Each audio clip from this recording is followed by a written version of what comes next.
Hello everyone, this is Ms. Vanu from Signal Foundation. So today we are going to study a new topic of business studies, that is financial management. Okay. Financial management, basically financial management क्या होता है? इसके अंदर बहुत सारी चीजें आती है, जैसे कि प्लानिंग, ऑर्गेनाइजिंग, डायरेक्टिंग, कंट्रोलिंग। किस चीज की? फाइनेंशियल अंडरटेकिंग की, जो कि एक ऑर्गेनाइजेशन या किसी इंस्टीट्यूट के अंदर हो रही है। ठीक है, उसे फाइनेंशियल मैनेजमेंट कहा जाता है। मतलब बेसिकली ये वो बिजनेस एक्टिविटीज होती हैं जिसके अंदर जैसे कि कैपिटल फंड्स को कंजर्व करना, या मीटिंग्स या फाइनेंशियल नीड्स कितनी है, या ओवरऑल ऑब्जेक्टिव क्या है बिजनेस के, वो सब देखना। ठीक है, नेक्स्ट फाइनेंशियल मैनेजमेंट हमारे इसके लिए इम्पोर्टेंट है। फाइनेंशियल मैनेजमेंट जो है हमारे लिए काफी ज्यादा जरूरी होती है। लाइक हमारी काफी चीजों में जो है इससे हमारी हेल्प होती है फाइनेंशियल मैनेजमेंट से।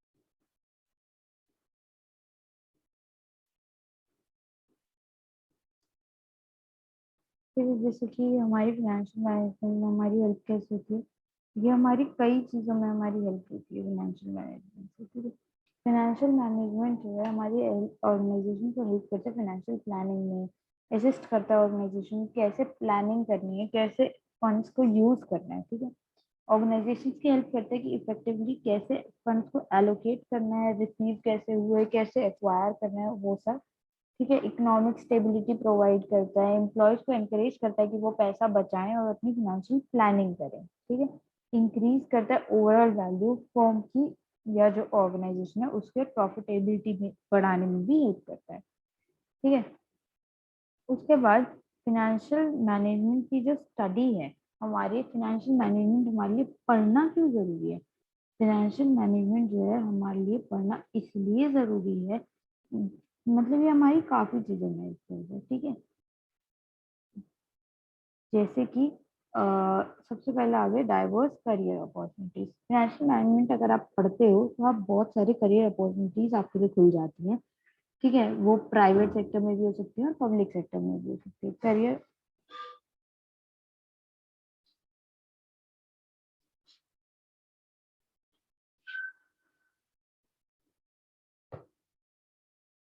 मतलब पब्लिक सेक्टर, प्राइवेट सेक्टर, दोनों में काफी अपॉर्चुनिटीज होती है। करियर ऑप्शन हमारे लिए खुल जाते हैं, जैसे कि अगर हम इन्वेस्टमेंट बैंकिंग में जाना चाहें, एंटरप्रेन्योरशिप में जाना चाहें, फाइनेंशियल एनालिसिस, फाइनेंशियल और मैनेजरियल अकाउंटिंग, इन सब चीजों में। ठीक है, अब ये फाइनेंशियल मैनेजमेंट पढ़ना इसलिए बेनिफिशियल है और उन लोगों के लिए बेनिफिशियल है जो कि अपना खुद का बिजनेस स्टार्ट करना चाहते हैं। ठीक है, उसके बाद इंटरपर्सनल स्किल्स को जो है ये इम्प्रूव करता है। अगर आप कोर्स करते हो इस फील्ड में तो उससे जो आपकी कम्युनिकेशन स्किल्स बेटर हो जाती हैं, टीम वर्क स्किल्स बेटर हो जाती हैं, और आप अपने कलीग्स के साथ अच्छे रिलेशन बिल्डअप कर सकते हो।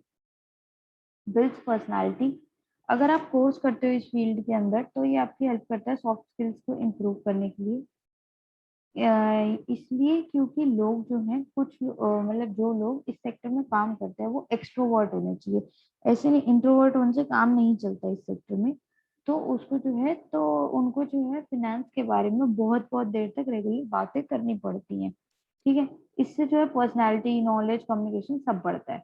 Next is greater job prospect. Greater job prospect मतलब अगर हम यूएसए के bureau of labour statistics BLS के हिसाब से अगर हम देखें तो फाइनेंस मैनेजर्स की जॉब में की डिमांड में जो है काफी हद तक मतलब बहुत इम्प्रूवमेंट हुई है, बहुत जॉब्स आ गई हैं इसकी। ठीक है, और उसके बाद इन्होंने फर्दर प्रूव भी करा इस चीज को, कैसे कि जब करियर करियर जो फाइनेंशियल मैनेजमेंट के करियर में काफी डिमांड आ चुकी है।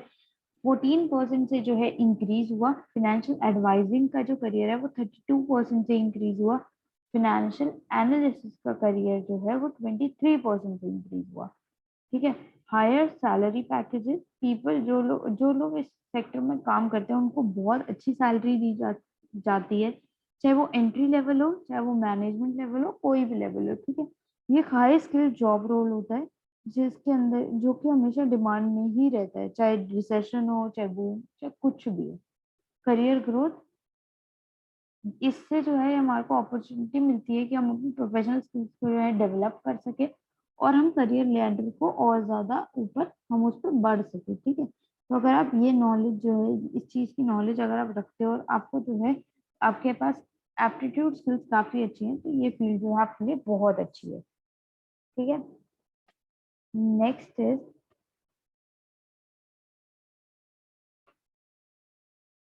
Scope of studying financial management. Financial management अगर आप पढ़ते हो तो क्या स्कोप है?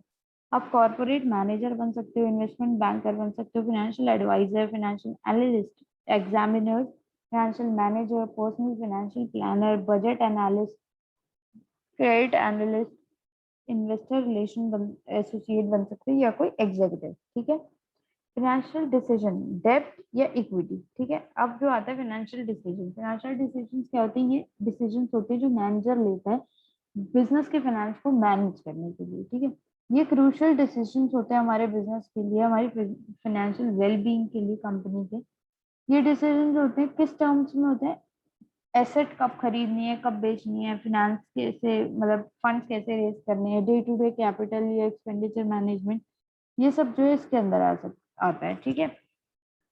अब तीन टाइप के फाइनेंशियल डिसीजन होते हैं: investment decision, financing decision and dividend decision. Investment decision भी आगे दो टाइप के होते हैं, शॉर्ट टर्म या लॉन्ग टर्म। अब इन्वेस्टमेंट डिसीजन क्या होते हैं? ये वो डिसीजन होते हैं जो रिलेट करते हैं इन्वेस्टमेंट से, किस टाइप की एसेट, इंस्ट्रूमेंट या सिक्योरिटीज में, ठीक है। मैनेजर जो है डिसाइड करते हैं कि अपनी कंपनी के फंड को कैसे अलग टाइप की एसेट्स में, अलग एसेट्स में जो है इन्वेस्ट करना है, उसके अंदर डिपेंड की ऑर्गेनाइजेशन की नीड कैसी है। एसेट जो है दोनों शॉर्ट टर्म और लॉन्ग टर्म दोनों टाइप की हो सकती है।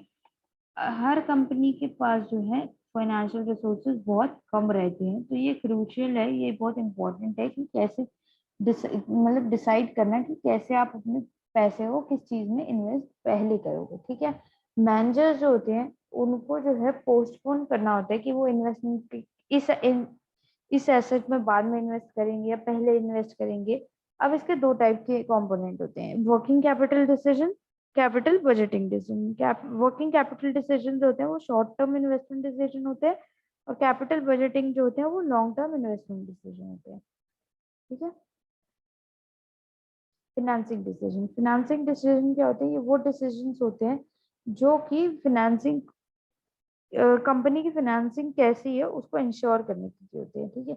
ये रिलेट करते हैं कि इक्विटी कैसे रेज करनी है, डेब्ट कैसे या फंडिंग कैसे करनी है। ये कॉन्टिन्यूस और ऑनगोइंग प्रोसेस है, जिस क्योंकि कंपनी को रेगुलर जो है फंड्स की जरूरत पड़ती रहती है, ठीक है। डिविडेंड डिसीजन क्या होते हैं?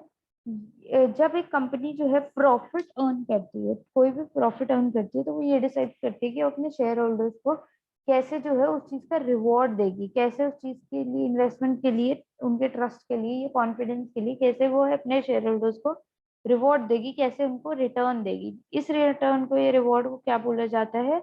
डिविडेंड।